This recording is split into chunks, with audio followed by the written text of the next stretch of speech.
Nous passons tout de suite à cela. On a plaisir pour écouter nous qui règnent, Panindi. Et il lecture un maï, c'est tout dans le département de la République Maurice. Et qu'il choisit pour partager avec nous ce papier qui est tension carrément, Renaissance littérature mauricienne en créole. Merci, merci Anna. Merci l'éducation qui travaillait pour donner la possibilité de prendre parole dans le colloque aujourd'hui. Une présentation pour l'tension carrément, un texte qui est René Noyau, un écrivain mauricien, un écrivain, qui est publié en 1971. En avril 1979, il y a un article en français qui appelle Une langue et sa littérature. Il y a un chapitre, une littérature nouvelle pour une société à venir. Il trouvait que la littérature mauricienne en créole prend une nouvelle direction après l'indépendance maurice. Et que ça changement-là est amené par un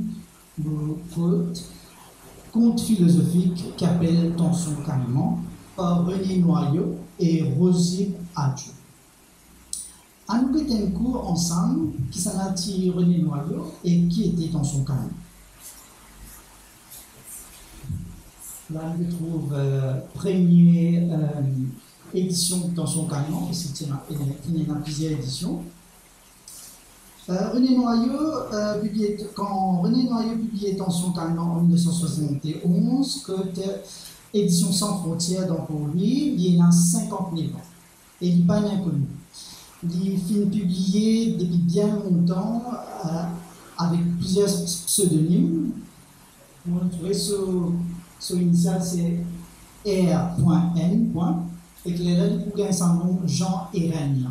Pour faire le cas, je trouve un texte ici pour Jean Eren, ou soit R.N. soit Eren.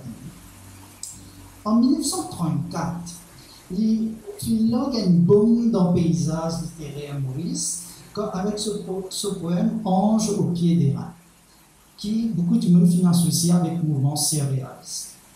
Noyau, un écrivain, un critique l'art, il y a beaucoup de monde dans le et il fait surtout écrit en français scalaire, et il a une deuxième bombe, sans doute là, quand il publiait Tension carrément.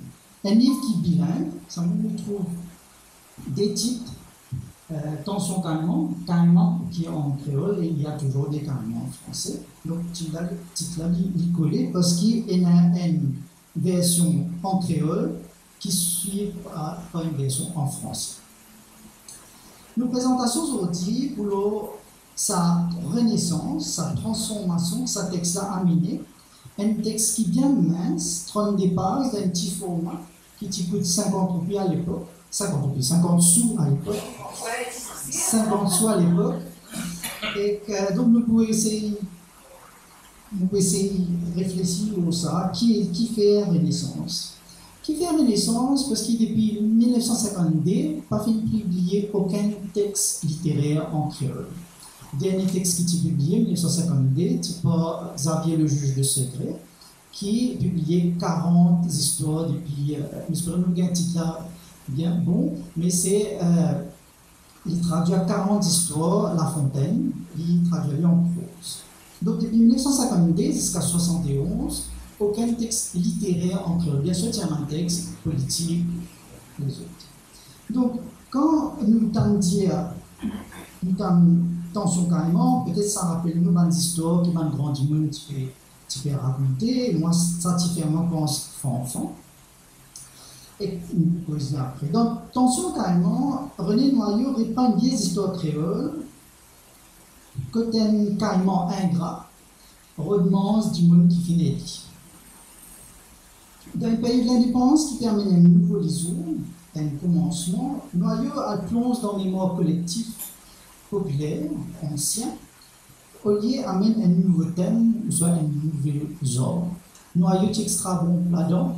Il fait une interview avec lui-même, il publie il fait un texte surréaliste qui va dire bien, qui essaie casse sa façon qu'il peut écrire depuis que soit dans Maurice. Donc nous regardons d'abord comment Noyau reprend caractère oral, un vieux conte une histoire créole dans un texte écrit. Après ça, nous avons écouté le partie qui entoure l'histoire-là. Et il y a une partie avant l'histoire-là qui appelle introduction, on va appeler une préface, une petite préface. Et après, il y a une partie qui appelle commentaire, qui appelle postface. Finalement, nous pouvons étudier comment, si nous gagnons les temps, comment attention carrément, il y a une étape importante dans le parcours écrivain René Noyau, qui pour décide n'est plus servi pseudonyme après 1971. L'histoire carrément, ou soit bonne histoire carrément, il y a beaucoup de versions, nous trouvons dans plusieurs pays. Et René Noyau, conscience là. Et vous résumer un petit peu l'histoire carrément qui René Noyau présente. Un jour dans un pays, dans le pays Maurice, il y a un carrément qui s'appelle la SIC, qui arrive à l'Impérial de Sossimé, et il y a un petit garçon qui s'appelle Tison. Et il demande Tison à mis sur la case. Comment un petit garçon peut sortir carrément? Donc, quand je peux discuter, Tison a un nat, carrément rentre dans le nat là, il y a Tasli,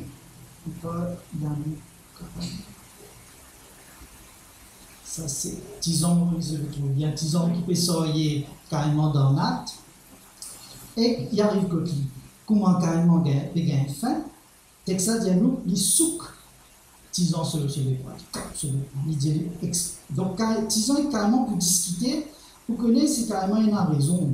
Elle va se passer, elle va le passer, je veux dire, des méthodes difficiles, nous, du monde, même, je exploite nous, je prends du delay, je tire nous. Là arrive Yves. Yves demande carrément, et disons, montre-moi comment je vais faire. Là carrément, il faut répondre dans Nat, là je prends ta snap là, là je prends, disons, parmi Nat là, côté et tantôt côté, on a fait que du commence carré. Ça fait nous rappel Bessac. Dans Bessac, ce folklore de l'île Maurice, qui est publié en 1888, ça c'est pour montrer combien vieux, combien ancien ces histoires ancien. Bessac qui ramassait, nous connaît, qui collectait bonnes histoires, des esclaves, des descendants esclaves, et dans ces histoires Zova arrivent carrément dans folklore. Dans place Tison et un bonhomme Zova. Dans place Vas et Seval et la maman poule, Vas et pas Lièvre qui nous trouvait un lycéen. Lycéen qui pour décider et tout ça, Zova, bien nous revenons vers René Noyau, ce texte, tension carrément. Pour relance littérature créole, Noyau adapté ou soit transcrire une vieille histoire, il passe même d'une tradition d'un conté ou d'un raconté. Et un premier du monde qui lui remercie avant son introduction, l'année du monde, un dédicace qu'il fait, il remercie Lucas Lebrun. Lucas Lebrun qui est présenté comme un conteur mauricien qui tient ce professeur. Par ailleurs, il dit à l'esprit là, ça. Il appelé les rois de raconter des histoires. Je ne peux pas dire aussi, Noyau finit transcrire des histoires qui se mettent, fin raconter, ou soit il finit adapter, modifier un peu ça. Pas tout étonnant parce que la littérature orale a beaucoup de flexibilité, il est associé à performance, comme les autres, ça comprend un petit peu que oraliture. Donc, performance, nous entendons aussi performance associée à vocalité, à l'oral, à causer. Donc, moi, il aussi dire que dans Maurice, il y a trois histoires carrément pareilles, comment pour l'histoire. Donc, il va montrer qu'il y a une grande flexibilité dans sa oralité. Même si tu peux écrire une histoire même si tu peux écrire une histoire qui fait entendre, il y a beaucoup d'éléments oralité dans ce texte, un dialogue, mais à côté, on finit arriver d'eux.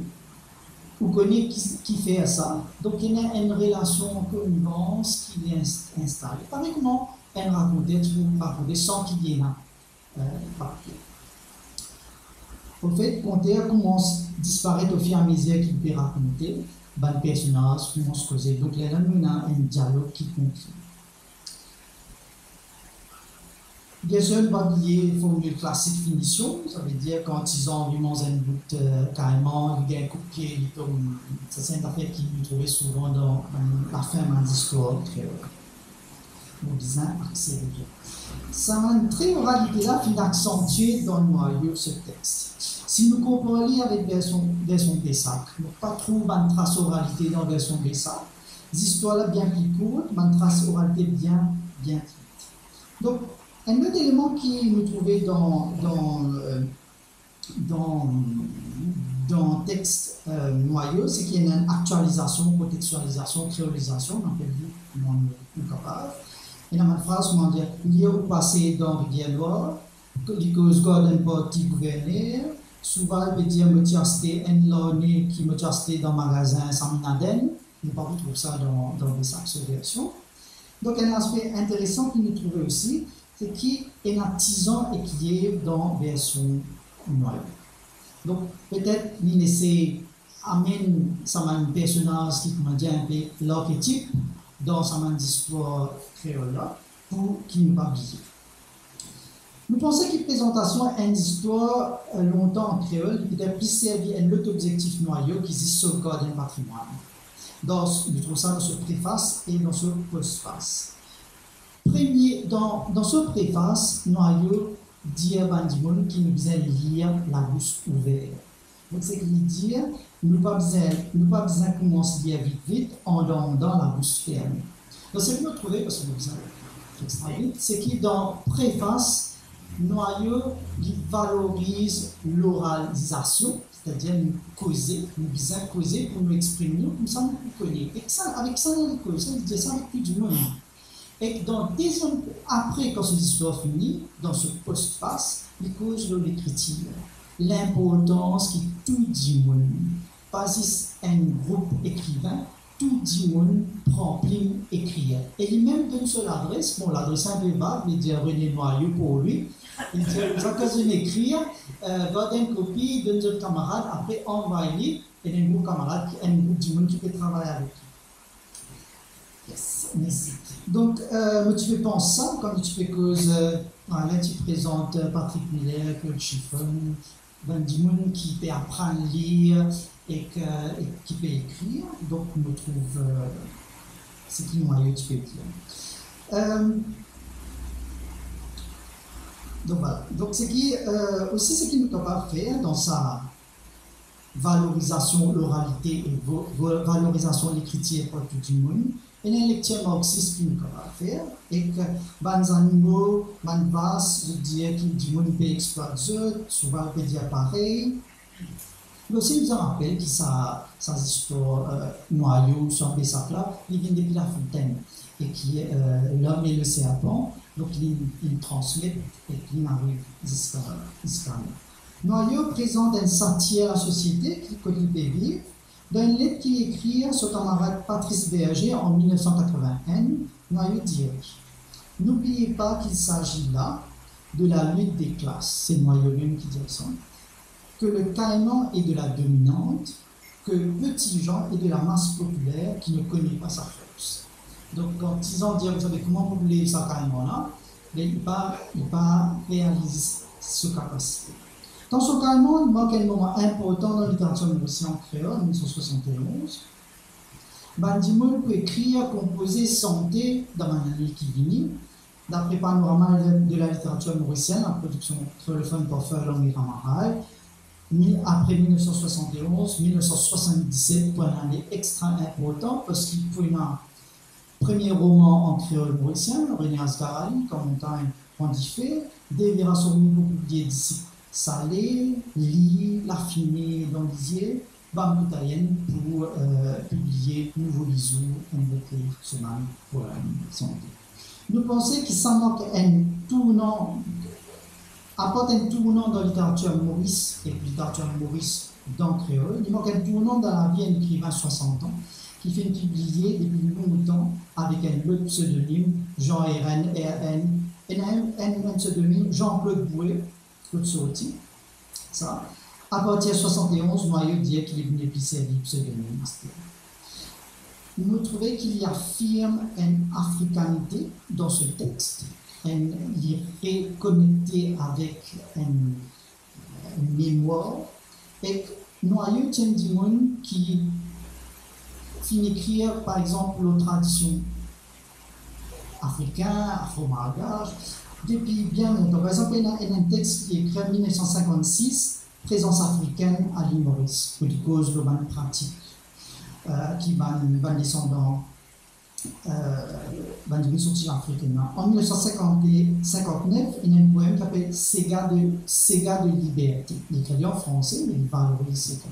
Donc, on le trouvait en 1956, 1959, La nuit du Sega, 1964. Donc, noyau, c'est une dimension qui valorise sa tradition depuis bien longtemps. Donc, nous considérons que tension carrément, il donne la croisée pour René Noyau. Que l'oralité et l'écriture, il y a une grosse affaire texte-ligne, après on valorise l'oralité d'un côté et l'écriture. Mais aussi, il y a la croisée que créole joint français, que Jean et Rennes joignent René Noyau. Je ne pas trop connaître qui contribution Rosie à John, tu bien connais, on t'en connaît, si il y a parce qu'il ne peut pas écrire ça tout seul. C'est le dernier.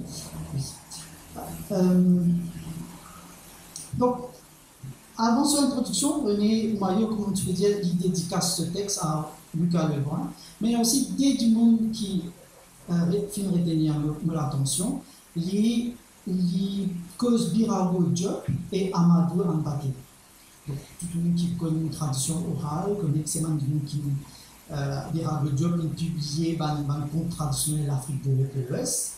Amadou Ampaté, qui est une gardien tradition orale africaine.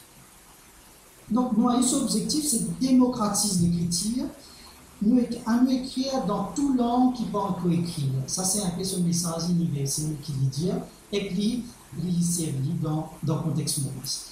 Pour moi, je trouve Noyau peut faire un exercice de style. C'est-à-dire qu'il peut écrire, il peut essayer comment il peut apprendre sa matière qui déjà existait depuis combien décennies, et comment il est capable de faire. Dans sa petite présentation-là, tension carrément, je vais trouver comment la littérature mauricienne créole prend un nouveau départ en 1973, 3 ans après l'indépendance. C'est une littérature engagée, donc dès qu'il commence sa tradition littérature engagée là. La littérature engagée prend naissance et il commence une série de productions écrites ou orales en créole.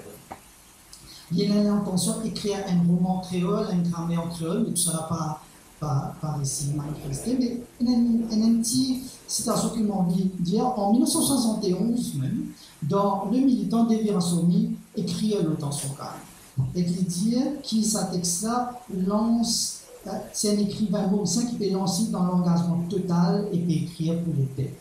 Et qui aussi dire, c'est écrivain peut faire revivre et peut faire adapter un élément important de la culture orale. Donc on trouve Noyau comme dire un Prométhée, on le connaît dans la mythologie grecque, qui dit qu'aucun sa pouvoir, qui est un petit groupe est là et il offre ça à l'épée. Donc ça livre-là marque un tournant dans sa propre carrière, affirmation sur l'africanité et surtout implique un rapprochement avec Tidimoun et Zodwa. Vous pouvez réaliser que dans le type capable de Renaissance un écrivain, nous aurons réalisé pour une dimension qui s'appelle écoute-moi. Merci.